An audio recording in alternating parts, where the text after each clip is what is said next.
welcome to Women in the FORE. This is the program that we profile different women who have achieved great things in their own ways in trying to make a difference in the various challenges that women face, that children face, and in other social issues. You are with me, Ezelina Kamaliza. And in today's program, I'm joined by Chifuniro Kamwendo. She's a teacher by profession, but has done so much that has brought a difference to the lives of students with disabilities and many others. Welcome to the program. Thank you very much. First of all, how would you define yourself? Who is Chifuniro Kamwendo? Let me start from here. A born-again Christian, spirit-filled by the way. Born and raised in a military family of Lieutenant Colonel Manga. He's retired. In a family of 10 children. Wow. And I'm the last and a twin. Oh, you're a set of twins. Yes. Yeah, so yeah, I'm a teacher by profession. I've been teaching at Planta Secondary School. This is my 8th year. Yeah. Okay. How has the journey been like growing up? What was life like? I wouldn't say my growing up has been full of challenges, not really. Of course, a better part of me have grown up in the village. My father retired when I was 2 years. Wow. So you can imagine moving from the town now to the village, because of course the retirement was forced somehow. So we had no house. So yes, we moved to the village. I studied my primary there. It was a typical village, not like today, where you have almost electricity and all that. So in the village, life was a bit tough, but we went through it. My sisters, my elder sisters, those are the ones who rescued us from the village, raised us now in town. And then I went up the ladder with my education, finished primary, secondary, up to college. So, but the one thing that I can point out in my growing up is, despite the challenges that were there, I was surrounded by people who I can call role models. Most of them were my family members, because I saw them how they managed to finish school, started jobs, and do a lot of things. So that has been something that kept me going, to know that I can do it. I can be that person. I can achieve. Yeah, so basically that's what I can say about my growing up. Okay. What inspired you to go into teaching? Going through primary school, secondary school, what made you decide, okay, when I go to college, I'm going to do something to do with education and teaching? Okay, this may shock you, but I never thought of going into this profession, When I was growing up, I dreamt of being a doctor, at some point a lawyer, at some point what. I never thought I would be a teacher. So when I went to college, it's a course that I didn't choose as well. So I was redirected to education. At that time, I didn't know why, but I had to go through it. So along the way now, that's when I started to discover myself that despite all the professions that I wanted when I was growing up, there was one thing that was still standing out in me, was that I wanted to make a change. In whatever I would do, I wanted to bring change. So being put in the education system to become a teacher, I discovered it was the greatest opportunity for me to make a change. It's very easy, actually, to make a change in education, different from other professions. So I embraced that now when I was in college. I started learning more about the teaching profession and all that. And then I started loving it, and I enjoy it up to date. Oh, wow. Yes. Why the interest? We've heard your story with helping students that have disabilities. Why the interest with such students? My interest became strong when I started teaching, because now I was faced with a challenge. I had now students in my class who others are deaf, others are blind, and yet I wasn't prepared to face that. But deep inside of me, I knew that they also deserve the chance, They deserve the opportunity to learn, so that at the end of the day, they also become somebody in life. So I looked at how our education system is structured, how it supports them. I knew that it wasn't enough, Waiting for the government to do everything is not actually enough. So I got interested. I was like, why can't I do something so that I give them the equal chance that I was also given, to go to school, learn and to become somebody. So that's why I got interested. And I started, finding ways how we can help them. Yes, something that the education system is not really into it. Yeah. That now led you to you getting the grant from the International Research Exchange. Yes. Tell us the journey for you to get this award. In 2017, it was actually the first year for Malawi to be part of this program. It's called the T program, Teaching and Excellence Achievement. So I was lucky. It was only 2 teachers in Malawi who were selected to go to US for that program through the embassy. So when I got to States, that's when I learned more about special education. We went in different schools, both universities, high schools, and even primary schools. They have their own way of doing things, and actually these students are properly supported. So I got to understand and to learn how they do it, how they value that the education, how they teach them. So when I came back, we were given an opportunity now to apply for a grant. So we had to write a proposal, what we wanted to do, in what area. So I chose specifically to deal with students with hearing impairment, those that are deaf, because I have them in my class, and they were a challenge to reach out to because of communication. The other students, it was easier because, for example, the blind, they'll be able to see what you're doing. I mean the blind, they're able to hear what you're saying. You're saying, okay? But for these ones, it was really hard. So when I came back, I was like, I want to help more these ones because they're disadvantaged. So I used the knowledge that I learned from the US to use a lot of technology like TVs, videos, and all that. So with that grant, it wasn't a lot of money, but it was enough. It was enough to start up something. So yes, I started the project to help the students with hearing impairment. How many teachers have you reached out to in training them, for them also to be able to teach such students? So if I start with my school, it's almost every teacher at Planta Secondary School. We are about 45. So the teachers at Planta School, they are all trained. And also apart from that, I went beyond my school, and there was a time I went to Stella Maris. So we only had just like a meeting, not a proper training, but just a meeting with the specialist teachers who deal with the same students, and then to discuss how we can help the students. I also went to Zingwangwa Primary, and also we did the same, just to observe how they teach the students and to help each other in one way or the other. But I know it's not enough, but yeah, that's, I think, a starting point. Of course, it is a very good starting point. Yeah. But how was it like for you taking up such a challenge? You noted this challenge in your class and deciding that I want to change this. How was that for you? It wasn't easy. It's something that people are used to. It has become a norm. This is how we do it. Some people, they don't really understand. Maybe they don't have the passion, or they feel like, it's okay. But it wasn't easy to start something like that. But thank God I met other teachers who had the passion.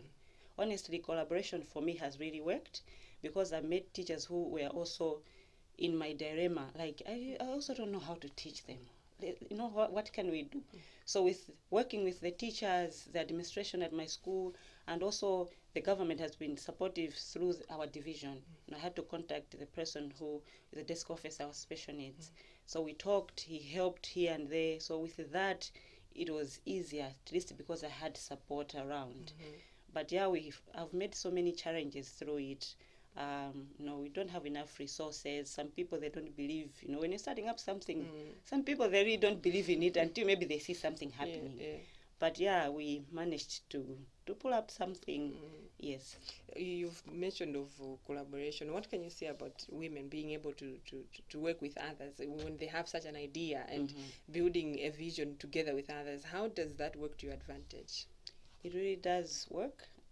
Collaboration, there's power in collaboration, because I believe I might have the ideas, but there may be something else that I don't have that someone else has. So if we can take advantage of each other, like I have this, the others, they just have too much energy, for example, to run up and down. Others just have ideas. Yeah. Others have money, So if we can only come together and work and bring our resources, our abilities, our talents, it really works, especially for women. We have a lot going on, we are creative in ourselves, but if you want to do it by yourself, sometimes you face a lot of challenges. You have limitations. But if you have people around who believes in what you're saying, and you work together, it really works. Collaboration is the key. Yes. What has been the response like from your students now at BSS after you introduced the program? Well, it's the response has been good, remarkably, for especially the students with hearing impairment, because now they feel like, started from that time, they feel like now we count, we matter, because all along it has been like, they felt like we really don't care about the education, about, because sometimes the challenge with the students is you meet them in the corridor, you don't even know how to say hi in their language. You don't even know, say, how are you? So you just pass them. You feel bad, but you're like, I don't know how to do it, So for them, they feel like, they don't care, But now after this program came, it was like they felt like now, we are part of the system. We are part of the community. Because one thing that we emphasized when we were training the teachers was, at least know the basics. When you meet them and say hi, next time you meet them again, they smile at you because they know, oh no, he cares or she cares. So that they received it well. It was a way of them now being incorporated into the system. And actually, even in class, they found a way of interacting with fellow students, because initially they were just quiet. They can't answer. They can't ask a question. But now they are able to, to say something, to answer and all that. So they have received it very well. Yes, actually they're excited always, to go and watch the TV, to see the videos and all that. Yeah. Well, for now, we'll take a break. We are talking to Chifuniro Kamwendo, who is a teacher at Blantyre Secondary School, and also one that is working, striving to make sure that students with hearing impairments, those that are deaf, are also able to participate actively in the learning process. Stay tuned as we continue with the program.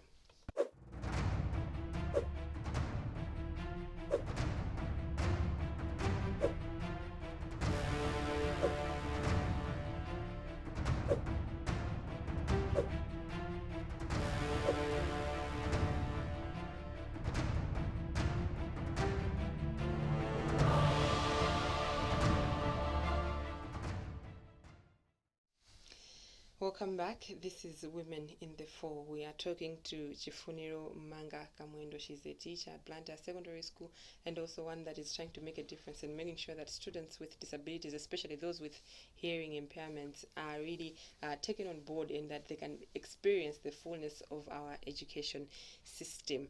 We have spoken about the international research exchange program that you were awarded a grant for. But now let's talk about the Global Teachers Prize. How did you come across this, and what was the process like for you to be nominated?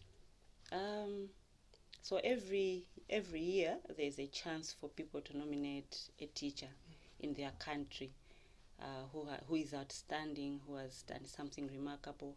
So this 2019 year, actually, apart from people nominating you, you can even nominate yourself if you feel like, I've done something. So that's how it went with me. I came across the prize on the internet. I don't know how I got to come across it, but yes. And then I was like, okay, let me try to, to sell what I've been doing, So I applied. It's like I nominated myself. So there's a form you fill, explain what you do, what is the impact, and everything else. So after that, we went through the interviews, the word, and at the end of the day, they select nominees from every country. It's a global thing, so it's like every country they nominate. So going down to 2019 up to November, that's when I was chosen actually to be one of the 50. So they choose 50 teachers in the world. Across the world. Yes. So I was privileged to be in the top 50, and the only one from Malawi. Yes. When are you expecting the ceremony for this? No, it was in 2019. I was a nominee for 2019. Oh, wow. So the ceremony happened in March. Of course, the one who got the prize was a teacher from Kenya. But for the rest of us in the top 50, we become ambassadors for the foundation. Yeah. How has the journey been like after you being nominated? Of course, not getting the prize, but it's still a thing of pride to be on such a platform. How has the past year been like? Well, it's been good. Actually, this is organized by a foundation. It's called the Vaki Foundation. We actually went to Dubai for the ceremony. It was one of the proudest moments in my life to feel as a teacher. You know, it's like everything in Dubai, like the whole country stood still just for the teachers. You know, we are taken to nice places. There was a red carpet laid just for teachers. It was really amazing. And then coming back, there was a lot of attention on me. You know, being the only representative from Malawi. You know, so apart from all the attention, apart from all the recognition, but it pushed me far from where I was in terms of my passion and my determination. I was like, okay, despite I've been recognized, but it means there's something more that I can do. Okay, so it has pushed me to go further than what I was doing. But otherwise, basically, it has been amazing. And being an ambassador, there's a lot that is expected for us. We have to do a lot of now a lot of collaborations, a lot of projects, so that we continue to give access to children that have no access to education. Yeah. I liked the beginning of your story with the Global Teachers Prize Award, where you said you nominated yourself. It's very rare, especially for us women, to see things. Yes. We're doing quite amazing things, but when we see those nomination forms or platforms where we can put ourselves and say, okay, I've done this, we feel like, no, okay, maybe someone else should come in. Maybe it's for someone else. Exactly. Yeah. But what gave you that confidence, and what can you tell other women about having such confidence? One thing that I believe in is if you're doing something amazing, let the world know. I know there are a lot of people that are doing things. Actually, in Malawi, there are a lot of teachers that are doing well, more than what I've done, you know, but they're not putting themselves out there. We don't know them. We don't know what they're doing. But if you can hear their story, it's amazing. So I believe that if I can only expose myself, even with the little thing that I've done, it's worth it. You know, if it's worth it. I know there are people that are just out there waiting to hear the next big thing. Yes. How will they know it if you don't tell them? So right now, with that, I've learned to expose everything that I do, even little things with in my class. I remember, I think it's 3 months ago, with my students, with my class, a Form 1 class. One day I told my class, I want us to write a book. These are Form 1 students. I want us to write a book. Okay, how do we do it? You know, I was like, everyone should write a story, any story, you know. Then we're going to compile and come up with a book. So I was excited. They were excited. I posted that on Facebook, you know, just to show my excitement. You know, with my students, this is what we are doing. You know, we're going to do a book. We are going to, you know, come up with a proper book and all that. I was surprised how people came in. Just say, okay, include me. I will help you edit. Include me. I'll help you publish it. Right now, the book is almost done. You know, wow, within 3 months. Yes, written by students from Form 1. I was like, it's because I just laid it out. You know, I just showed my interest. This is what I want to do. But people are there waiting to hear the things that we want to do, the things that we are doing, and that's when we can go far. So women are doing a lot. Let's not hide ourselves. Let's not put the light under the table.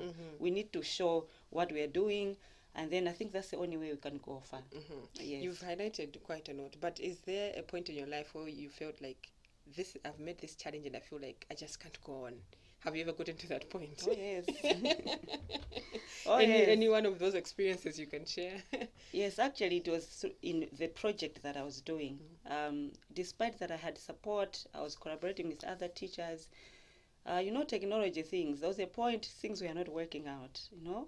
We had a plan to record a class. When a teacher is teaching, we record everything, and then we captioned the videos, and then the students should watch. But that never worked. It was really tough, and I got to a point I was like, what am I really doing, you know? It was really tough. I was like, maybe let me find alternatives. Let me, you know, but I was encouraged and say I started this because I believed in the idea, okay? I believed that it was gonna work. So I kept on the faith until it puts, but it was a point that I really wanted to stop, you know? Just give everything up. Yeah. So there's always those moments, but I think the only way is to push. You know, if you can't push anything, you want to get through. Yeah. Well, continuing with our program, you've shared that one major challenge. What are some of your achievements that you'd say you'd stop and think that, wow, I really did that? I think the training of the teacher is something that I'm proud of, because looking at, we have, looking at how I look, I have people that I had to bring together. These are people that are older than me, they are more experienced than me. And also the fact that I'm not a specialist teacher. I've never been trained as a specialist teacher. I'm just someone who is interested. But we have people that have actually gone through Montfort, people that have gone outside the country to do the special needs education. So bringing them together and then them trying to hear me out, it is something that I've seen as an achievement. Because I thought, some would say, what is it that she has to bring on the table, But it is something that went well. People really were into it, So it's something that I really am proud of, to do that. And also to see, like last year, the MSc exams, we had one student who passed in 5 subjects. MSc, you have to pass 6. Yes. So for the first time, we had a student who passed 5 subjects. But otherwise, the previous years, the history has been that they fail all of the subjects. These are deaf students. Yes. So their end is at the MSc. They can't proceed because they fail. We give them a chance to repeat, but they don't go through. But for the first time with this intervention, we had a student who got 5 passes, which to me was a joy, knowing that this is something that I've contributed. So it's something that also I feel it's an achievement on my part. Yes. You have shared quite a lot, but what do you see the future for yourself? What do you want to achieve? We know that as much as we might have achieved so much, but there's still more that can be done. What is it that you want to do? Currently, what I'm doing is there's an initiative that I've started. It's called Ifenso. Ifenso, like Ifeso. Yeah. Okay. Me too. Ifenso. Me too. Yes. So I want to go beyond my school, to go beyond Blantyre. I want to go to the rest of the country and possibly out of Malawi. So this project is helping to achieve inclusion. Inclusive education. I know the government is doing a lot, but we can't leave it to the government alone. So what this initiative is doing is to support the special needs students across. These are from primary, secondary to university. So I want, what we are focusing on is to support in terms of the environment itself, materials. Like for example, at my school right now, as I'm talking, we have only 2, if not 3, working Braille machines. But we have so many blind students who depend on those 2 or 3. So sometimes they don't write exams. They have to borrow each other the machine, So I want to support those students. So now I'm not only focusing on the deaf students. I'm moving to all the special needs students. So we are supplying materials. We are looking at the environment to make it more conducive to learning. We are looking at creating mentorship programs. We are looking at creating just safe places. Like, for example, at Panda Center, so we have a room which we have created just for the students to come and, hang around and be safe, do what they can do. They should feel they're at home, So those are the things that I'm doing. So it's something that I've started on a small scale, but it's gonna go out there. I just want them to feel like they are really part of everyone. At the end of the day, they should also be independent. They should grow and do something useful. Yes. Now, finally, as we're wrapping up the program, any advice you have for young women or women in general that feel like, okay, I did something in a different field, but they have interest in other fields, but they don't know where to stand. Maybe they feel like, okay, I just can't do it. Maybe. What would you tell them? Well, I think fear is something that we should overcome in everything that we do, because it's fear that always holds you back. You're always, what if it doesn't work? What if what? But I've learned not to fear anything, when I just wake up and think I should do this, I do it, despite thinking of anything else, without thinking of what if it fails. What if it fails? Exactly. If it fails, then that's a learning point, right? You get to learn. Okay, maybe I shouldn't do it this way. You get to the other point. So maybe what I can tell them is to explore things, get to learn and understand what they really want to do, put a heart to it, and never entertain fear in their life.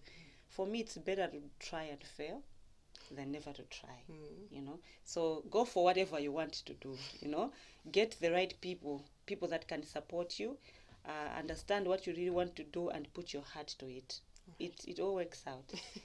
Thank you so much, Chifuniro, for making it to the program. Thank you for having me. Well, that's how we've had it for this edition of Women in the FORE. I believe you've been inspired as much as I have been. Always follow your interest. It doesn't matter what field you studied or you did something totally different, but as long as you have an interest that can change things for the better, go for it. You have been with me, Ezelina Kamaliza. Stay tuned to Times.